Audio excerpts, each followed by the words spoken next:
Hello friends, welcome back to our channel. ఈరోజు మనం మాట్లాడుకోబోయే topic ఏంటంటే సంక్రాంతి ఫెస్టివల్. భారతదేశంలోనే చాలా గ్రాండ్గా సెలబ్రేట్ చేసే ఫెస్టివల్. సంక్రాంతి అనేది జాన్ 14-15 ఎవ్రీ ఇయర్ వస్తుంది. ఎందుకంటే ఇది సోలార్ క్యాలెండర్ ఫాలో అయ్యే ఫెస్టివల్ కాబట్టి డేట్ ఆల్మోస్ట్ సేమ్ ఉంటుంది ఎవ్రీ ఇయర్. ఈ యొక్క ఫెస్టివల్ రోజు ప్రతి సిటీస్ ఖాళీ అయిపోయి పల్లెలన్నీ వెలిగిపోయే రోజు. ఈ రోజు అంటే రైతులందరికీ చాలా ఇష్టమైన రోజు. ఎందుకంటే కొత్త పంట పూర్తయిన సమయం, రైతుల కష్టానికి ఫలితం వచ్చే రోజు. అంతే కదా మరి, రైతు నవ్వితేనే దేశం బాగుంటుంది.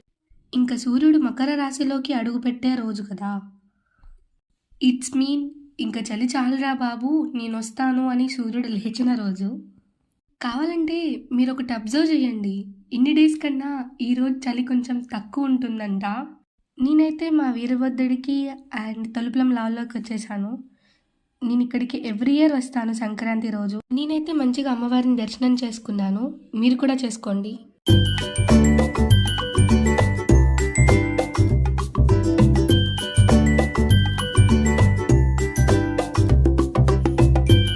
అమ్మవారు మర్రి చెట్టు కింద కొలువై ఉంటారు.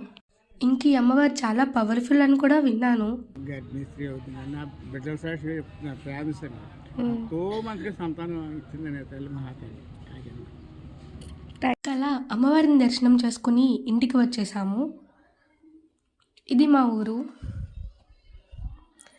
ఇంకలా చూస్తుంటే మా బాబాయ్ ఒక ట్రీ చూపించారు నాకు. అక్కడున్న వైట్ ఫ్లవర్ అలా పింక్ కలర్లా మారిపోతుందంట, అండ్ డిఫరెంట్ 2 కలర్స్లా కూడా. సో క్యూట్ కదా.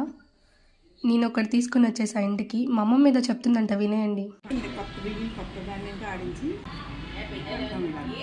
అర్థమైంది కదా, ఎవ్రీ సంక్రాంతికి మన కులదైవానికి అండ్ మన పెద్దవాళ్ళకి అలా రైతులు పండించిన ఫస్ట్ అటుకులను తీసుకొచ్చి అమ్మవారికి పెట్టి దండం పెట్టుకుంటారంట. నేను కూడా ఇంకా మా అమ్మమ్మ వాళ్ళతో స్టార్ట్ అయ్యి వెళ్ళాను. ఇదైతే అనపర్తిలో జాతర చేస్తారు, అక్కడ తీర్థం అనమాట. ఈవినింగ్ కొంచెం రష్ ఉంటుందని మార్నింగ్ వెళ్ళి దర్శనం చేసుకున్నాం, బట్ ఈవినింగ్ ఖచ్చితంగా వెళ్తాం. ఇంకా గోదావరిలో సంక్రాంతి అంటే మామూలుగా ఉండదు కదా. ఏంటి నా స్లాంగ్ ఇలా ఉందనుకుంటున్నారా? ఏంటండి, నిజమే కదా. మరి గోదావరిలో సంక్రాంతి అంటే కోడి పందాలే మెయిన్ కదా. ఏంటి నవ్వుకుంటున్నారా?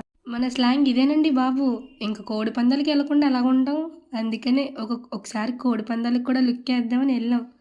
అది చూసారా పుంజు, చూడండి భలే వేసింది కదా కింద. అట్లుంటుంది మరి. ఇంకా మమ్మీ కాల్ చేస్తే ఇంటికి వచ్చేసి పెద్దలకి అటుకులు పెట్టుకుని దండం పెట్టుకున్నాం. వీడియో నచ్చితే లైక్ అండ్ సబ్స్క్రైబ్.